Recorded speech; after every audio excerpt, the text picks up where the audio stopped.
Nah, ini tentang polisi yang menjabat sebagai ketua KPK ini kan sekarang terpilih lagi dari jenderal polisi juga. Nah, kan ada sedikit mungkin stigma masyarakat, wah pesimis lagi nih katanya. Tapi menurut Kompolnas gimana ini? Satu sisi, itu kelemahan. Nah, ini kan sekarang ini ada juga satu lagi yang menjadi sorotan ya. Dugaan polisi cawe-cawe di Pilkada serentak 2024 yang baru lalu ini. Bahkan ada istilahnya katanya parcok atau partai coklat. Ini Kompolnas melihatnya ini fenomenanya seperti apa ini? Untuk memastikan harus aman, ya tidak boleh berpihak. Nah, tapi kenyataan di masyarakat banyak yang mensoroti itu. Ya, kita lihat pilkada aman, pemilu aman. Nah, kami sendiri dalam memantau dan mengawasi penyelenggaraan pengamanan itu mendorong untuk netral, karena netralitas itu jati diri.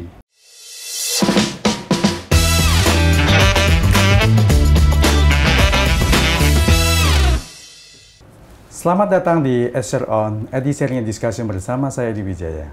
Kali ini saya berkunjung ke kantor Kompolnas, Komisi Kepolisian Nasional, untuk bincang-bincang dan mengulik-ulik apa saja tugas dan fungsi Kompolnas. Langsung saja kita ngobrol dengan Dr. Yusuf Warsim. Selamat pagi Pak Dr. Yusuf, apa kabar? Selamat pagi. Sehat selalu ya. Alhamdulillah, sehat juga Pak Edi Wijaya Sehat semuanya ya. Saya kan melihat latar belakang Bapak ini seorang aktivis dulu di Sekjen Ikatan Mahasiswa Muhammadiyah 1999. Dan Bapak juga banyak menulis tentang media dan politik. Apakah masih aktif di dunia aktivis dan menulis?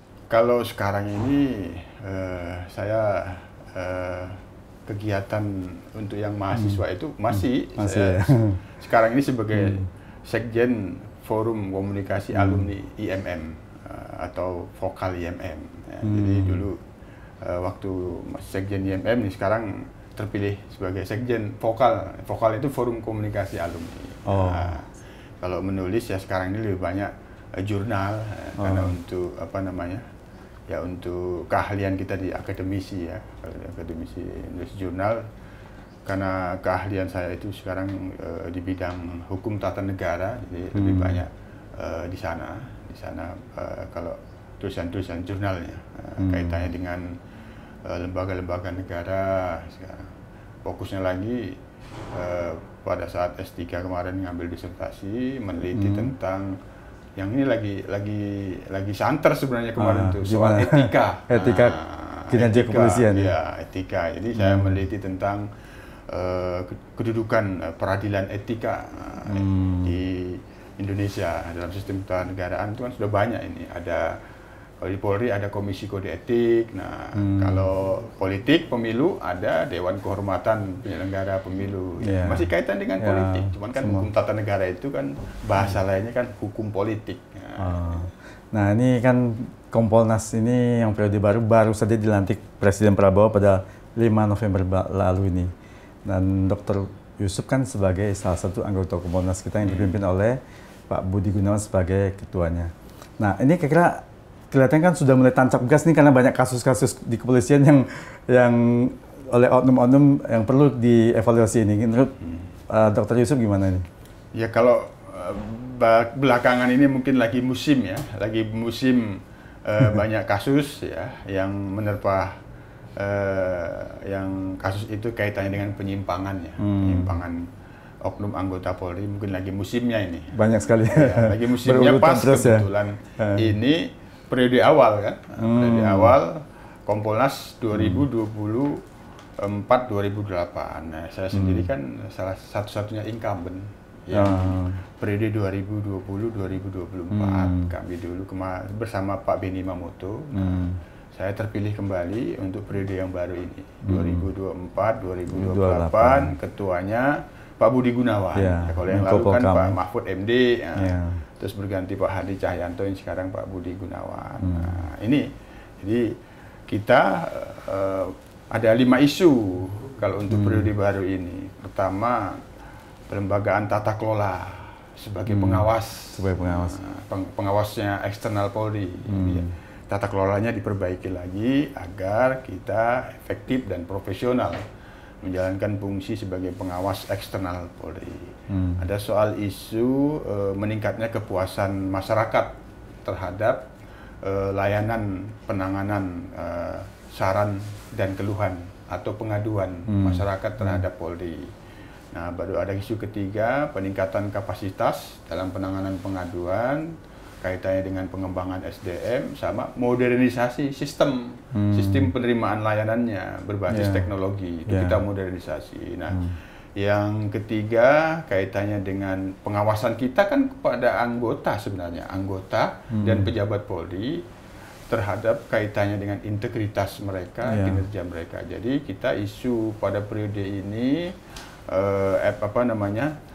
peningkatan tata kelola dalam pengumpulan data anggota dan pejabat Polri yang berkinerja, yang berintegritas. Nah, baru yang kelima terkait dengan penguatan pengawasan untuk pelayanan Polri kaitannya dengan perlindungan kelompok rentan, perempuan, anak, dan kelompok rentan lainnya termasuk kelompok-kelompok minoritas. Nah, itu yang isu kelima kita periode ini.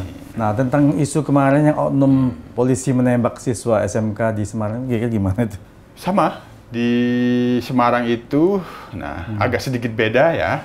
Ini perlu dipastikan apakah itu bentuk penyalahgunaan senjata api atau penggunaan senjata api dalam tugas yang tidak sesuai dengan prosedur. Nah, sama deliknya ini, delik pidananya sama, masuk pembunuhan atau pemenuhannya nanti pembunuhan berencana, tapi ada faktor juga kelalaian, kelalaian yang bersangkutan. Nah, ini sedang proses. Kita kemarin juga turun ke Jawa Tengah, ke Semarang, melihat prosesnya. Sementara memang prosesnya kemarin itu masih terperiksa di proses tentang pelanggaran kode etiknya. Nah, mungkin minggu-minggu depan ini sudah akan masuk sidang Komisi Kode Etik. Kompolnas akan turun lagi ke sana, memantau proses persidangannya. Nah, kaitannya dengan penyidikannya masih berjalan. Nah, untuk Ibda Robi ini ya kita mendorong kepada Polrestabes Semarang sesegera mungkin proses hukumnya berjalan. Kalau memang sudah cukup minimal 2 alat bukti kaitannya dengan proses pidananya, ya segera saja ditetapkan sebagai tersangka agar segera mendapatkan kepastian hukum. Banyak kejadian di masyarakat, kalau tidak viral, tidak sampai ada CCTV yang tahu kan, itu pertama pasti oknum tersebut akan membungkam, mungkin mengintervensi keluarganya supaya jangan melapor. Nah, dengan terbuktinya ada CCTV, hanya bisa diakui. Dan kalau nggak salah itu kan hanya mobilnya diserempet atau apa nggak salah, akibat itu dia tersinggung, akhirnya dia menembak, kalau nggak salah itu ya? Ya, itu bagian dari fakta-fakta di dalam penyidikan soal serempetan mobil itu kan semua keterangan kan harus di BAP, tidak bisa omon-omon. Ya, tapi apakah dalam pemberian senjata api kepada anggota kepolisian itu tidak dilakukan tes psikologi ataupun mungkin satu ujian yang harus dipenuhi baru bisa diberikan senjata api? Karena cuman tersinggung karena diserempet, ini itu hal kecil saja sudah langsung emosi mau nembak, itu kan sebenarnya udah lebih dari cowboy itu. Ya. Jadi pertama tadi soal kalau tidak viral, sekarang sudah susah, sudah eranya keterbukaan. Oleh karena itu Polri sesungguhnya secara institusional yang sering disampaikan oleh Kapolri terbuka kepada kritikan. Dan Polri juga harus terbuka gitu dalam menangani apapun, dalam menjalankan tugas, Harkantipmas, penegakan hukum, pelayanan, perlindungan, dan pengayoman itu memang sudah harus terbuka. Apalagi kayak kemarin itu ya sudah nggak bisa ditutup-tutupin itu. Jadi harus tetap transparan dan akuntabel di dalam pelaksanaan tugas. Nah, kaitannya dengan senjata itu sebenarnya sudah ada aturannya di 4 itu. Aturan yang mengatur bagaimana memberikan izin. Nah, itu ada Perpolna nomor 1 tahun 2022 tentang standar perizinan, pengawasannya, syarat-syarat untuk diberikan itu ada. Hanya barangkali yang lemah, ini yang perlu dimodernisasi, sistem database penggunaan senjata api dan pengawasannya yang harus diperbaiki. Termasuk kapasitas individu orang yang diberikan izin itu juga harus diawasi dan dilakukan pembinaan. Dan mungkin juga tes psikologi itu harus rutin tiap bagian, tahun kali. Betul, itu bagian dari pengawasan yang ini kita sudah kasih saran dan masukan ke mereka yang sebenarnya 6 bulan itu harus ditertibkan terus. psikologi, mental dia. Oh, itu memang ada aturannya berapa bulan sekali apa setahun sekali? Ya, 6 bulan itu. Proses pemantauan berkalanya itu minimal 6 bulan. Nah, memang ya ada juga yang lewat. Nah, ini kan bagian kelemahan-kelemahan yang harus dibenahi. Cuman mungkin ya bisa saja 6 bulan sekali tapi tesnya itu nggak benar-benar dilakukan. Hanya oke lah dikasih surat langsung tesnya selesai. Itu bagian dari hal yang perlu kita benahi ya, agar penggunaan senjata api ini benar-benar sesuai dengan prosedur. Nah, itu izin pengawasannya. Terus ada lagi yang perlu kita kasih saran dan masukan. Pada saat ini kami sedang menyiapkan untuk arah kebijakan. Tindakan kepolisian itu saat ini memang harus humanis. Betul. Termasuk dalam penggunaan senjata. Ya, maka perlu ada penguatan pada senjata-senjata yang itu digunakan dalam tindak kepolisian itu yang tidak mematikan. Nah, ya. Bahkan anggota DPR dari Komisi 3 kan sudah getol nih. Kalau bisa polisi kasih pentongan saja katanya, jangan senjata. Ini menurut Bapak gimana? Ya tidak semuanya gitu. Nggak, mungkin lihat tugas tertentu, tapi kebanyakan katanya pentongan saja. Tindakan kepolisian yang menggunakan kekuatan senjata itu penguatan pada senjata-senjata yang tidak mematikan tapi melumpuhkan. Nah, sebenarnya standarnya itu sudah ada. Penggunaan senjata api itu misal di dalam anarkisme, kan anarkis itu tahap ke-6 dia. Tahap ke-6. Nah, mengedepankan senjata tumpul yang itu tidak mematikan. Tapi kalau sudah tidak terkendali lagi, baru menggunakan senjata api. Senjata api sendiri ada prosedurnya, tembakan peringatan dulu. Nah, kalau memang sudah dalam kondisi harus ada yang dilindungi masyarakat atau dirinya terancam baru digunakan. Nah, itu kaitannya dengan Semarang nanti diuji. Ini tidak sesuai standarnya di kode etik ya dia kena. Nah, kalau nanti di pidananya kan prosesnya motif kamu menembak itu, lalai atau tidak. Tapi kalau kita lihat CCTV sementara yang ada, yang kemarin juga di Komisi 3 itu memang agak buram, perlu analisis digital forensik agar lebih jelas menjelaskan peristiwanya itu seperti apa, penembakan itu seperti apa. Yang pasti dari CCTV itu sudah ada fakta penembakan. Hanya penembakannya itu berdasar hukum atau tidak, sesuai dalam dengan prosedur dan terancam jiwanya atau tidak. Standarnya gitu, itu dia mau melindungi siapa di situ, melindungi dirinya dari ancaman jiwanya atau masyarakat yang sedang terancam atau apa. Ada atau tidak itu itu sederhana sekali. Ya, tapi mungkin juga seperti tadi saran Bapak itu mungkin polisi diperbanyak mungkin senjatanya yang bukan senjata api dulu, barangkali senjata yang listrik yang ditembakkan itu listrik terus melumpuhkan. Jangan karet dulu pakai. Gimana? Ya senjata karet kalau dekat juga mematikan. Amunisi karet juga ada, tapi pada peristiwa-peristiwa ini kita rumuskan usulan arah kebijakan. Arah kebijakan itu kan terjemahannya kan nanti ada pada program. Nah, arah kebijakan kita penguatan tindakan kepolisian yang humanis melalui penggunaan senjata, penggunaan kekuatan senjata yang itu tidak mematikan. Apakah ini saran usul ini dari Kompolnas menyampaikan kepada Presiden? Nanti kita sampaikan kepada Presiden karena itu membutuhkan program. Nah, termasuk nanti program di dalamnya adalah pengadaan senjatanya, mengurangi senjata yang mematikan dengan memperbanyak senjata yang melumpuhkan saja.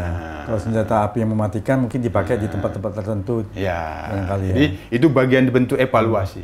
Tapi evaluasinya kan tidak soal senjata. Kapasitas yang diberikan izin ini harus terus bukan memberikan senjata kepada orang yang tepat saja, tapi orang yang selalu terawasi. Karena kan sistemnya kan ini sudah ada, ini dijalankan. Kalau perlu dilakukan modernisasi terhadap sistem itu, dimodernisasi agar sudah ada. Ini udah 6 bulan, ada alarm kira-kira seperti itu. Harus dievaluasi ini orang membawa senjata api. Langsung diminta kalau tidak sesuai dengan syarat lagi. Kan begitu. Nah, sesuai perkembangan zaman IT ini, apakah database di kepolisian itu tentang senjata api ini sudah bagus atau kayaknya agak kurang sementara juga kelihatannya? Kita memberikan masukan dimodernisasi. Dimodernisasi. Agar bisa secara automatically sistem itu mengingatkan ini anggota personil, termasuk kan senjata api diberikan ke masyarakat sipil juga. Betul. Sudah ada alarm waktunya untuk dievaluasi masih layak dan memenuhi syarat tidak. Kalau anggota itu sebenarnya harus mendapatkan persetujuan pimpinannya. saya misalnya gitu sebagai pimpinan. Kalau saya tidak berkenan dia tidak membawa senjata api, ya dia tidak boleh. Nah, yang begitu-begitu namanya pengawasan melekat. Nah, tidak boleh tiba-tiba dia punya senjata. Itu dari mana? Itu jadi itu. Nah, pengawasan ini yang sangat penting karena sistemnya sudah dibangun oleh Polri secara institusional, namanya pengawasan melekat. Menurut kami, apabila fungsi pengawasan melekat itu berjalan, termasuk kepada anggota yang diberikan izin menggunakan senjata api, itu akan efektif. Apakah ada nggak, maksudnya mungkin anggota polisi yang menggunakan senjata tapi tidak terdata atau tidak terdeteksi dia pakai senjata api, padahal harusnya tidak layak dia pakai, ada nggak mungkin penyalahgunaan itu? Biasanya itu masuk dalam bentuk penyalahgunaan senjata api yang tidak berizin, itu rakitan, ada. Kita tidak bisa. Ada temuan Kompolnas. Ada oknum seperti itu. Oh, temuan Kompolnas senjata rakitan, senjata rakitan. Tapi apapun nyatanya mematikan juga berbahaya. Iya, senjata rakitan. Itulah namanya bentuk penyalahgunaan senjata api yang itu pada tahun 2022 Kompolnas melakukan riset itu. Ada banyak nggak oknum polisian yang melakukan itu? Tidak banyak. Penyalahgunaan itu yang sekarang belakangan ini kan digunakan untuk bunuh diri. Kalau yang tanpa berizin itu tidak banyak. Tidak banyak ya. Nah, dan ini saya lihat ini ada catatan dari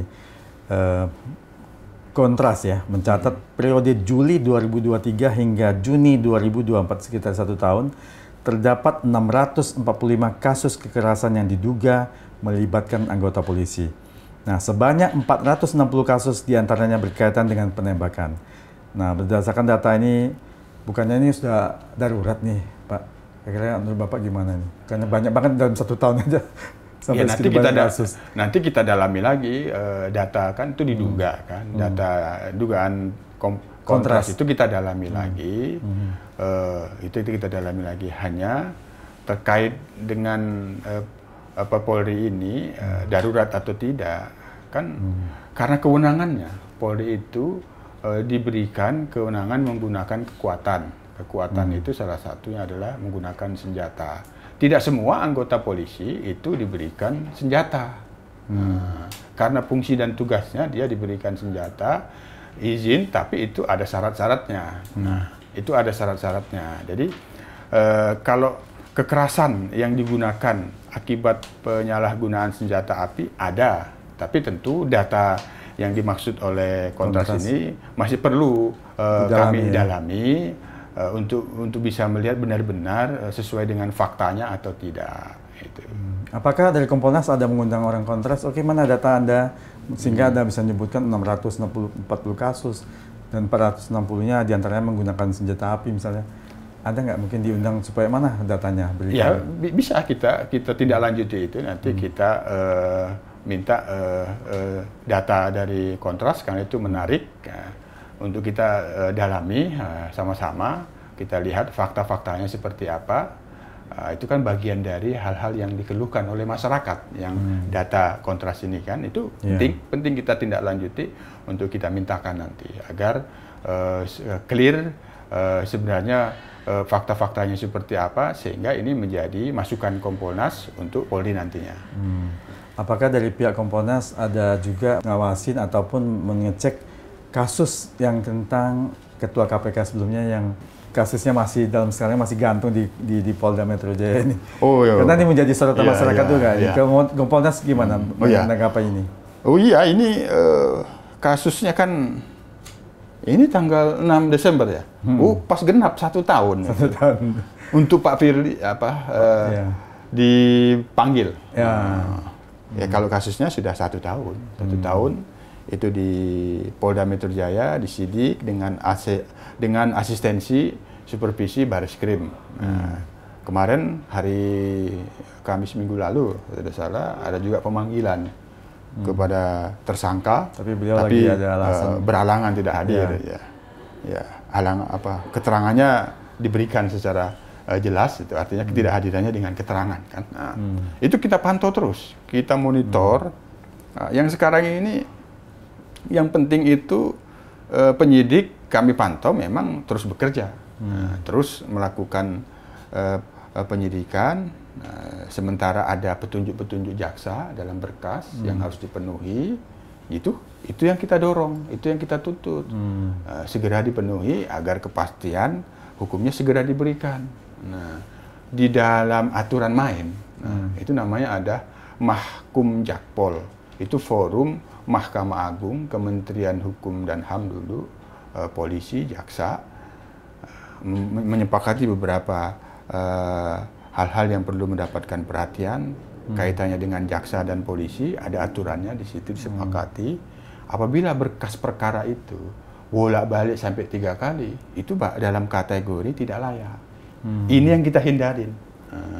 Ini yang kita hindari. Penyidikan di Polda Metro Jaya jangan sampai itu bolak-balik 3 kali. Sekali dipulang ajukan, jaksa kan ngembaliin. Ini masih terhitung 2 kali lah ini. Sementara pemulangan jaksa dalam pantauan kami hingga saat ini ya 2 kali, dan ini proses pemenuhan. Nah, yang kita hindari itu dan kita dorong kepada penyidik itu profesional, dia jangan sampai dia 3 kali. Kok 3 kali maksudnya sampai tahap P21 maksudnya? Enggak. Sampai mana? 3 kali diajukan kembali. Terus dikembalikan lagi sama jaksa penuntut umum. Itu sesuai dengan Mahkum Jakpol, masuk tidak layak lagi perkara. Ya, misal kaitannya dengan unsur pidananya. Bisa jadi tidak cukup bukti, sehingga jaksa penuntut umum meminta lagi bukti-bukti yang perlu dilakukan pemeriksaan ini, termasuk keterangan tersangka perlu dimintakan dalam hal ini, misalnya seperti itu, agar 2 alat bukti yang dimaksud oleh penyidik di dalam menetapkan tersangka itu kuat dan jelas, sehingga bagi jaksa penuntut umum tidak ragu lagi menyatakan berkasnya lengkap P21. Kalau sudah berkas lengkap itu P21. Nah, tahap pertama. Nanti tahap kedua kan penyerahan barang bukti dan tersangka. Nah, sementara ini belum P21, masih P19. Pengembalian berkas yang harus dipenuhi jaksa penuntut umum. Hanya kita memberikan warning kepada penyidik dalam kasus Pak Firly ini, jangan sampai 3 kali bolak-balik berkas itu dikembalikan, tapi tidak lengkap. Apakah memang di dalam kasus Pak Firly ini ada satu mungkin keengganan karena juga jenderal polisi, atau mungkin kata orang ada saling mensandera karena saling memegang kunci gitu, kira menurut Kompolnas gimana? Ya itu tidak boleh, tidak boleh. Ada nggak terindikasi seperti itu barangkali? Kalau saya ketemu Kapolda itu yang bersangkutan yakin ini pidana dan harus dituntaskan, harus disidik tuntas. Nah, cuman kan ini sudah lama. Bagaimana kalau ketemu Pak Kapolda? Insya Allah selesai. Nah, seperti itu aja sekarang. Ya, beberapa bulan lalu kalau salah Kapolda kan juga bilang akan melanjutkan dan akan ini, tapi kan sampai sekarang masih adem-adem aja, Pak. Nah, kalau adem-adem itu karena kepastian hukumnya belum bisa diberikan. Nah, kepastian hukum yang maksud itu adalah berkas itu P21. Terus untuk pemanggilan tersangkanya apakah sudah 2 kali atau 3 kali? Ini kalau kemarin sudah dipanggil tidak datang kan sudah lebih 1 kali. Artinya kalau menurut prosedur kan apakah akan dijemput gitu? Ya, kita mendorongnya sesuai dengan SOP saja, sesuai dengan prosedur. Nanti kita tidak ingin dikesankan mengintervensi. Kita tetap menghormati kewenangan penyidik. Bagaimanapun kan di dalam penyidikan itu kan ada strategi dan taktik. Nah, kita yang tahu itu adalah penyidik. Tapi kita sebagai pengawas integritas dan kinerja anggota dan pejabat Polri, dalam hal ini penyidik, kami ya menuntutnya itu profesional saja. Nah, kalau memang perlu dilakukan pemanggilan paksa, ya segera. Tapi sekali lagi itu ada pada pertimbangan penyidik. Sementara juga publik kan menyorot kasus ini, apalagi sekarang sudah masuk 1 tahun. Tapi sementara kalau kita berpegang teguh pada pernyataannya Kapolda, selesai, itu saja yang kita pegang. Nah, selesainya apa? Selesai tidak lengkap atau selesai? Kita harap tentu selesai lengkap. Ya, kalau tidak lengkap tentunya harus SP3 ya. Oh iya. Sehingga status hukumnya menjadi jelas. Iya. Kan harus jelas. Iya atau tidak kan harus jelas. Iya. Kalau SP3 kemungkinan ada yang peradilan kan ya harus dihadapi juga. Kan? Ya, proses hukum harus. Karena kan kasus ini disorot oleh publik. Ya. Nah, itu yang kita tidak inginkan. Pada awal begitu semangat kan, ya tunjukkan terus semangat bahwa penyidikannya tuntas dan selesai. Selesai yang dimaksud ya P21 di jaksa penuntut umum. Itu yang kami harapkan dari Kompolnas di dalam memantau dan mengawasi penyidikan kasus Pak Firly. Ya, tapi kalau tentunya tanpa ada bukti yang lengkap kan nggak bisa dipaksa-paksakan P21 ini. Oh betul. Nah, itu kan namanya profesional, kecermatan dan ketelitian. Kalau memang bukan alat bukti lagi, barangkali ya unsur pidananya tidak cukup bukti. Ya, itu mau tidak mau demi hukum harus dihentikan. SP3. Ya. SP3. Ya, lebih jelas ya. Nah, dan itu sekali lagi juga kewenangan penyidik. Ya.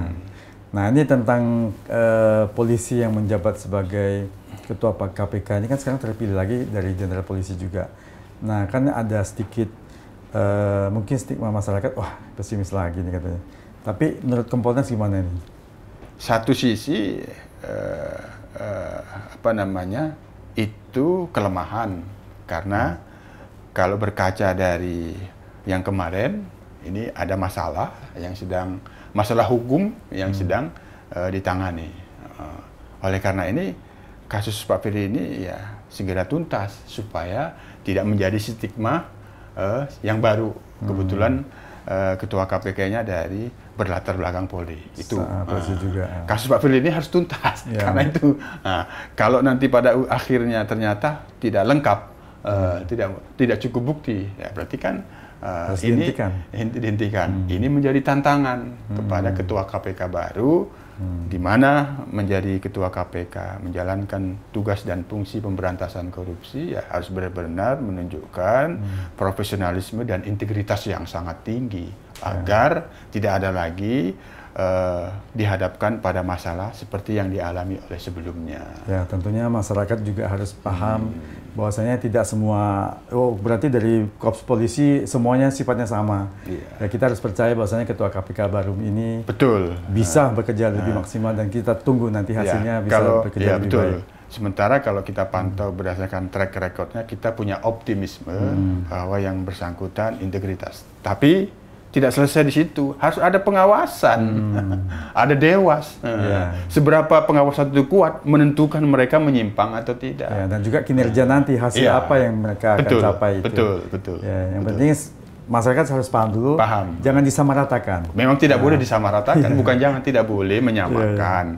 Ini berbeda, tentu apakah yang bersangkutan akan bisa bertahan dengan integritasnya tidak tergoda. Sebagai manusia punya potensi untuk tergoda. Siapa saja. Tidak hanya dari korps tertentu ya. Makanya sistem keterbukaan dia itu untuk pertama membatasi hal-hal yang konflik kepentingan.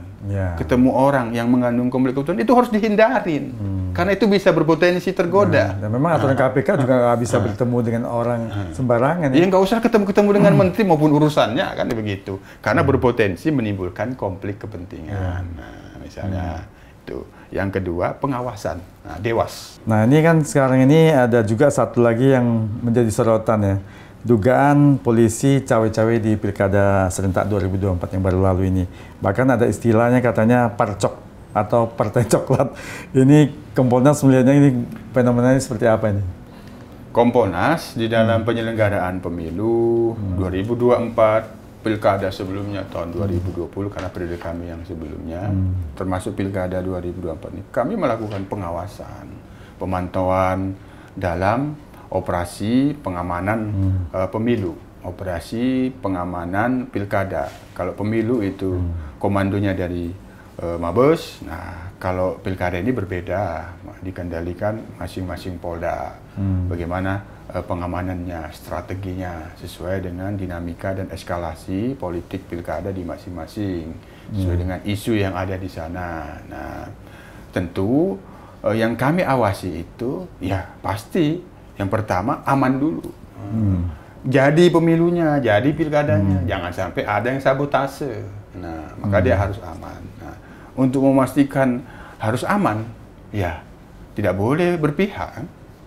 Nah, tapi kenyataan di masyarakat banyak yang mensoroti itu. Ya, kita lihat pilkada aman, pemilu aman. Nah, kami sendiri dalam memantau dan mengawasi penyelenggaraan pengamanan itu mendorong untuk netral, karena netralitas itu jati diri. Nah, misal di Jawa Tengah, itu mereka punya posko netralitas. Nah, posko netralitas itu dijaga ada anggota Polri dan ada juga anggota TNI, saling melengkapi. Apabila ada pengaduan, temuan fakta netralitas, mereka bisa menindaklanjutinya. Nah, ini kan ada tuduhan dari Ibu Mega ya tentang adanya pergerakan polisi di Banten dan Jawa Tengah pada saat pilkada kemarin. Ini gimana menurut Kompolnas? Ya kalau memang ada bukti-bukti, silahkan saja dibuktikan. Tapi kita tidak bisa ngomong, ya diselidikilah, loh. Kan tidak bisa begitu. Jadi harus dibantu dengan data-data ya? Iya. Kalau ada laporan, tolong dong dibantu dengan data gitu ya? Ada fakta. Ya, kami pilkada 2020 ada keluhan. Kita dalami, kita cek. Katanya Kapolres ini membagikan sembako untuk pasangan ini. Kami cek dalam faktanya ada yang membagi sembako, tapi tidak punya hubungan dengan calon. Ini kemarin di daerah Sulawesi Selatan 2024 ada kami cek, ternyata bukan aparat kepolisian, tapi aparat lain. Gitu. Sejauh ini hanya 2 itu lah yang. Jadi belum ada temuan khusus tentang hal itu, belum ada ya? Masih dalam pantauan kami, belum menemukan ada satu fakta yang menggambarkan adanya indikasi ketidaknetralan oknum anggota, apalagi institusi. Oh. Nah, ini kan banyak juga usulan yang sekarang lagi mencuat nih ya, supaya posisi polisi ini ditempatkan, kalau nggak dibawa ke Mendagri ya dibawa TNI lagi nih. Nah, menurut Kompolnas melihatnya ini seperti apa nih? Ya, yang harusnya yang tepatnya seperti apa? Saya kan tahun 99 Sekjen IMM. Nah, 98 kami unjuk rasa reformasi 98. Ya kita kan yang seperti sekarang ini kan hasil apa yang kami suarakan dalam reformasi 98, termasuk pemisahan TNI Polri yang itu melalui TAP MPR, perubahan amandemen Undang-Undang Dasar dengan melalui amandemen 4 kali. Nah, reformasi Polri itu didudukkan di bawah Presiden, itu adalah amanat reformasi. Ya, saya sebagai bagian dari reformasi tetap mendukung itu. Jadi kalau usulan-usulan itu hanya mungkin karena orang melihat kinerja polisi saat ini mungkin sudah tidak punya over atau superbody. Secara teoretik tidak punya hubungan. Kedudukan presiden di bawah kedudukan Polri di bawah presiden ataupun di bawah punya hubungan dengan soal-soal adanya oknum-oknum yang melakukan penyimpangan. Oknum-oknum melakukan penyimpangan itu ada teorinya sendiri. Ada persoalan gaya hidup, ada persoalan mental, tekanan kerja, termasuk kaitannya dengan penyalahgunaan kewenangan. Kan tidak hanya oknum polisi saja, oknum penyelenggara negara lain juga melakukan penyalahgunaan kewenangan. Jadi itu banyak faktor-faktornya, tidak ditentukan oleh soal kedudukan. Jadi Bapak lebih melihat kalau memang ada kekurangan itu dikoreksi dulu di dalamnya, bukan dipindahkan menjadi di bawah mana ya gitu ya. Bukan. Artinya justru sistem yang di dalam itu yang harus dikoreksi dulu. Ya itu bagian dari koreksi Kompolnas. Kami akan lebih optimal terus maksimal untuk bisa mengawasi. Pengawasan kami sekali lagi ada pada kinerja dan integritas anggota dan pejabat Polri. Ketika ada oknum yang melakukan penyimpangan, itu adalah bagian tanggung jawab Kompolnas untuk membenahinya. Tapi sebenarnya di banyak negara itu kan polisi itu di bawah Kementerian Dalam Negeri ya. Kan apakah nggak lebih baik di bawah Kementerian Dalam Negeri misalnya? Secara teoretik bisa ya, bisa tidak. Tergantung sistem kepolisian kita ini sistem kepolisian terpusat. Nah, kita melihat memang sudah lebih tepat di bawah Presiden, bukan di bawah kementerian. Karena sistem kepolisian Indonesia adalah sistem kepolisian terpusat. Nah, jadi sejauh ini itulah yang menjadi amanat reformasi. Mengapa Kompolnas itu dibentuk? Itu bagian dari reformasi Polri. Tapi juga banyak masyarakat menilai apa yang diberikan rekomendasi diberikan Kompolnas kepada kepolisian ataupun Presiden banyak yang nggak jalan juga ini. Kira-kira gimana? Kalau sifatnya saran dan masukan, rekomendasi itu yang kita tujukan kepada Polri banyak. Misal dulu waktu kasus Duren 3 Sambu, untuk tim sus itu dibentuk. Kasus Pina kemarin kita sarankan membentuk tim khusus, dibentuk kan, turun ke sana mengaudit itu. Banyak saran-saran yang kita sejauh ini kami melihat Polri melakukan saran-saran yang diberikan Kompolnas. Dan termasuk juga kritikan-kritikan masyarakat itu diterima dan dilakukan itu. Hanya sekali lagi apa yang terjadi adalah oknum. Nah, inilah yang harus terus dibenahi bagaimana supaya tidak ada oknum menyimpang. Tapi sekali lagi, secara teoretik, namanya kejahatan itu tidak akan bisa dihapus. Termasuk kejahatan sudah pasti tidak terlepas dari unsur-unsur aparatur negara, termasuk oknum kepolisian. Itu tetap pasti ada. Namanya tidak 100% mereka menjadi orang suci atau malaikat. Ya, kita harapkan saja 99,1% lah kira-kira seperti itu. Wow, 99% udah hebat sekali. Udah hebat sekali itu. Sekarang sebegitu banyak kasus terjadi penyimpangan tuh, waduh. Kalau kita letakkan angka yang paling tinggi, tidak bisa 100%. Kan? Karena memang manusiawi lah ya. Di mana saja kan mereka juga manusia. Iya, kami sendiri sebagai pengawas tidak memungkiri akan ada oknum-oknum melakukan penyimpangan itu ke depan, tidak bisa kita pungkiri itu ada. Oleh karena itu kita bagaimana mencegah itu, pengawasan dan pembinaan anggota, kapasitas individualnya, konsep dirinya menjadi anggota Polri itu terus ditingkatkan. Dan yang paling penting lagi, keteladanan dari pimpinannya. Ya, itu penting. Nah, tadi kan Bapak sempat singgung sedikit tentang kasusnya Pak Sambo ya. Nah, ini kan banyak dulu yang polisi-polisi yang terkait dengan masalah Sambo. Nah, sekarang sudah sekian tahun, sekarang mereka mendapatkan jabatan baru lagi, malah mendapatkan promosi. Ini kira-kira ada hal apa yang menurut Bapak lihat secara kacamata Kompolnas nih? Ya, pertama, pasti saya kaget. Loh, kok naik jabatan apa gitu? Kaget, pasti kaget. Tapi tentu kita harus dalami. Sementara kami mendalami terkait dengan promosi ini. Pertama, semua anggota Polri harus mendapatkan hak yang sama, dipenuhi haknya. Tuh. Bagaimana cara pemenuhan hak tentu berbeda-beda, terutama kaitannya dengan pembinaan karir. Pembinaan karir pasti ada, tidak bisa tidak ada. Untuk apa mereka menjadi berprofesi menjadi anggota Polri? Yang pasti ada harapan berkarir di situ, maka pembinaan karir. Nah, bagaimana pembinaan karir itu sudah ada sistemnya, namanya e-candidate di situ. Siapa yang akan menjadi polsek, siapa yang akan menjadi kapolres, kapolda, mereka itu sudah punya sistemnya. Ya, dan juga semua track record-nya bisa dilihat. Ya, apakah pernah melakukan kesalahan itu dulu. Itu kan semua ada. Catatan personil ada. Terus karakter anggota kepolisian, mereka sekarang sudah buat 42 karakter. Anggota polisi yang ideal, konsep diri polisi yang ideal itu ada 42 karakter. Itu mereka sudah punya SDM. Nah, ini kaitannya kemudian yang perlu kita dalami adalah catatan personil. Nah, kemarin ada catatan melakukan pelanggaran. Nah, kita cek sementara ini kita dalami sudah menjalani hukuman. Orang sudah menjalani hukuman apa? Kan sudah terbebas dari tuduhan, sangkaan dan hukuman, kan sudah dia jalani hukumannya. Hanya tinggal apakah hukuman yang sudah dijalani itu bisa memutihkan. Tapi kan lazimnya biasanya kalau dalam Wanjakti itu dilihat, oh ini pernah ada melakukan ini meskipun sudah sekian puluh tahun lewat, sudah menjalani, kan menjadi catatan hitam juga ini. Kalau sudah menjalani hukuman biasanya ada pemutihan. Kan kita zolim.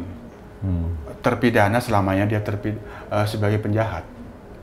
Artinya suatu saat bisa bertobat gitu ya. Tujuan dia dimasukkan ke lembaga pemasyarakatan akan dia memperbaiki dirinya sehingga dia terbebas, dia bisa normal kembali, tidak menjadi penjahat. Tapi kan artinya pandangan masyarakat nih masih banyak kandidat lain yang masih jauh lebih bagus, kenapa harus memilih atau memberikan jabatan? Apakah itu mungkin salah dalam tanda kutip balas jasa? Mungkin dulu oke lah. Dijadikan ini PTS, tapi sebenarnya ini ada something di situ. Ini Kompolnas melihatnya gimana? Itu yang menarik tadi itu. Ini ada sorotan. Itu terkaitannya dengan sensitivitas dan kepekaan. Meskipun ini sudah ada pemutihan karena yang bersangkutan sudah menjalani hukuman, memang ya perlu sensitif dan peka. Barangkali dengan sensitivitas dan kepekaan itu tidak sekarang, tapi perlu waktu. Tapi kan waktunya kan relatif juga. Hanya itu saja yang sementara ini kita dalami, memang ini masih sensitif dan peka, membutuhkan waktu. Tapi sekali lagi secara formil, yang bersangkutan, ini orang-orang sudah menjalani hukumannya, apakah ini sudah diputihkan atau tidak, ini masih dalam proses pendalaman kami. Ya mudah-mudahan yang tadinya sudah disanksi dan sekarang mendapatkan promosi bisa menunjukkan kinerjanya, supaya kedepannya, oh inilah buktinya saya memang baik, sekarang menjadi baik dan lebih baik gitu ya, supaya nanti jangan stigma negatif ataupun sensitivitas itu tetap menjadi sorotan. Jadi artinya kita harapkan nanti ya kinerja polisi yang dipromosikan itu bisa tampil lebih baik. Harus lagi. Itu dengan pengalaman kejadian peristiwa pelanggaran itu, dia harus menjadi lebih baik dibandingkan anggota-anggota dan pejabat-pejabat lainnya. Integritasnya semakin bagus, kinerjanya dalam menjalankan tugas kepolisian semakin lebih baik, dan memastikan tidak lagi terulang ataupun tergoda melakukan penyimpangan. Itu. Ya kita harapkan. Tapi satu hal lagi yang juga sangat menarik nih, kan banyak sekali oknum polisi yang mungkin sampai ribuan kali ya yang terlibat judi online nih. Penegak hukum yang harusnya memberantas judi online, tapi mereka malah terlibat melakukan judi online. Jadi gimana sorotan Kompolnas? Ya kalau ada dugaan keterlibatan, itu kesalahan yang harus ditindak. Itu pelanggaran yang harus ditindak. Tapi angkanya luar biasa nih Fantasi. Bukannya hanya oknum beberapa orang, tapi ribuan anggota polisi, oknum polisi. Itu masih perlu divalidasi dan didalami. Yang pasti Presiden begitu jelas perintah dan arahannya dalam Astacita, penguatan, pencegahan, dan pemberantasan, salah satunya judi online. Jadi kami sendiri melalui Pak Ketua Kompolnas mendorong Polri, mendesak Polri tidak main-main, tegak lurus kepada perintah dan arahan Presiden itu. Jadi jika ada pembangkingan anggota oknum yang terlibat, ditindak. Tapi soal ribuan itu harus kita cek dulu.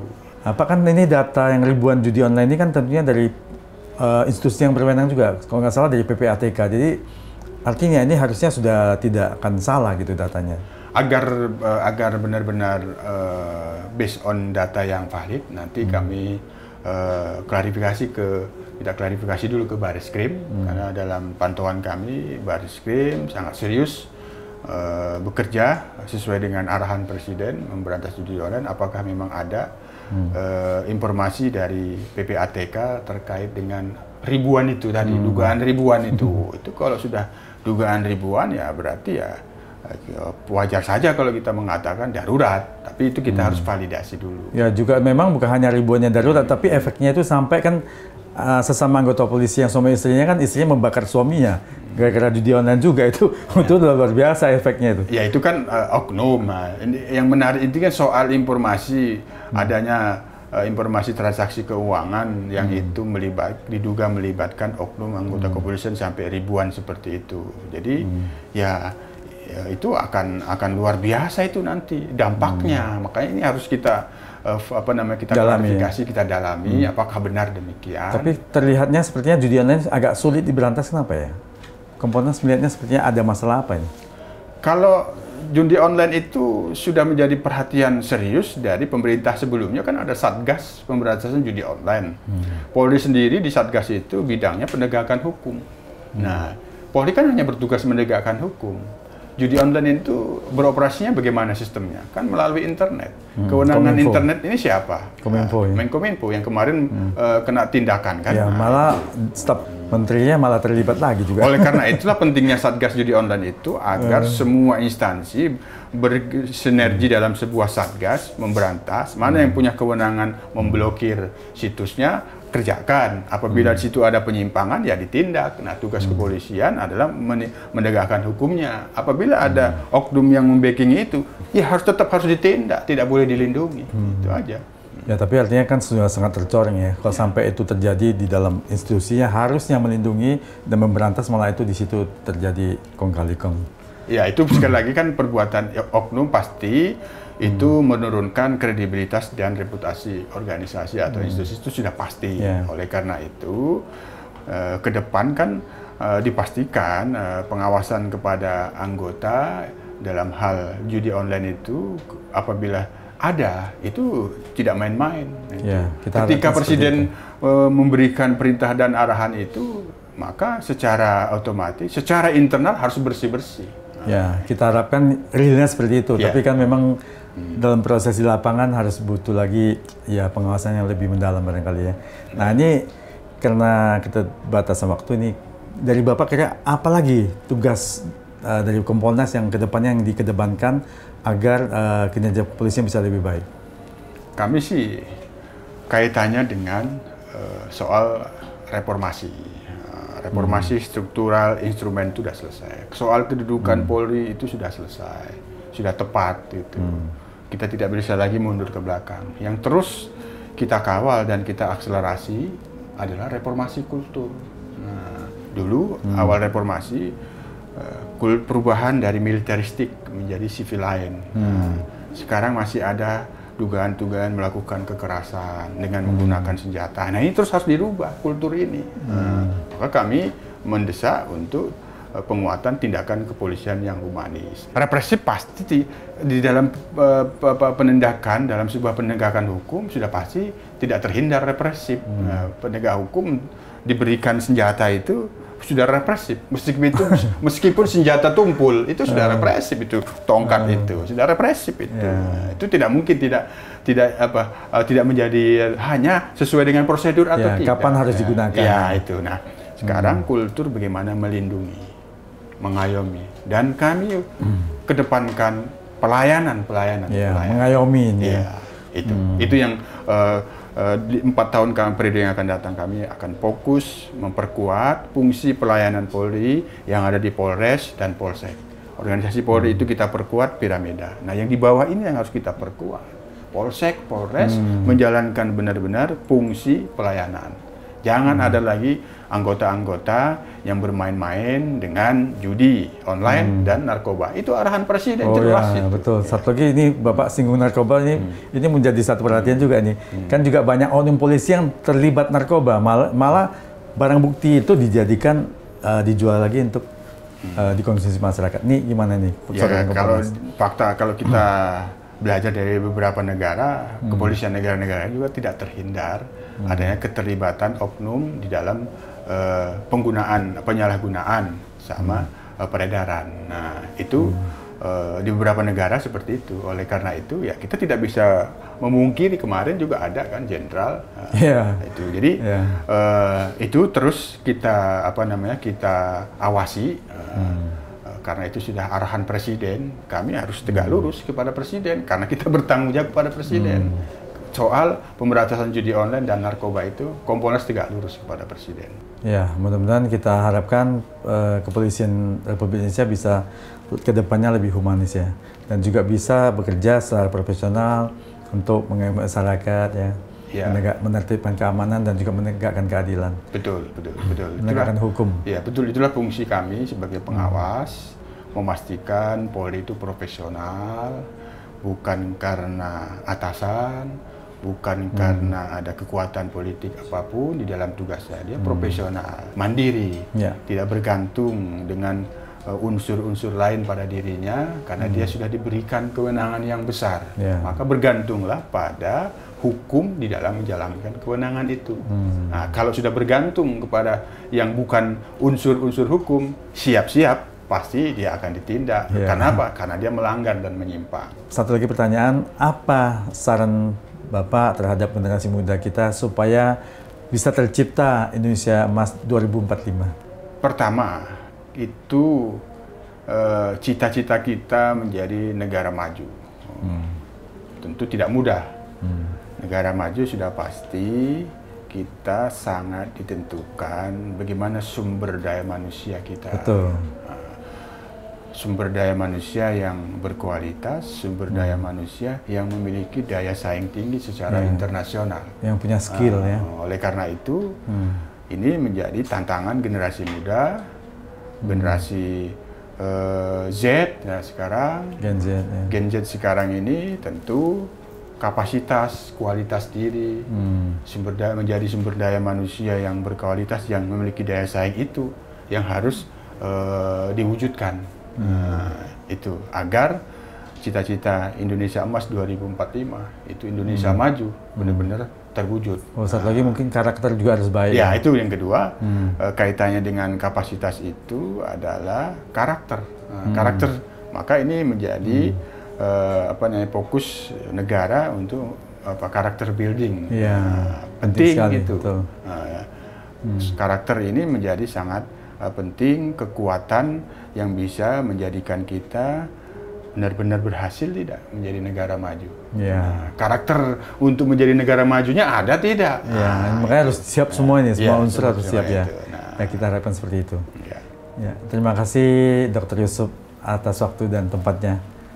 Terima kasih. Sama-sama, sukses terus Edi Wijaya. Dan terima kasih sudah meluangkan waktu ke Kompolnas dan berbincang-bincang, mudah-mudahan bermanfaat bagi masyarakat, bagi perbaikan perwujudan Polri yang profesional dan Polri bermanfaat bagi bangsa dan negara.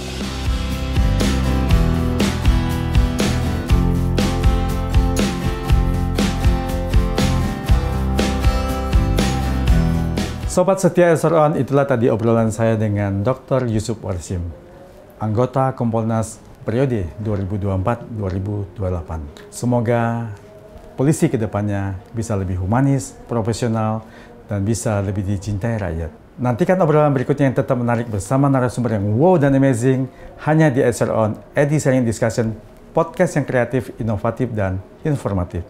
Sampai jumpa.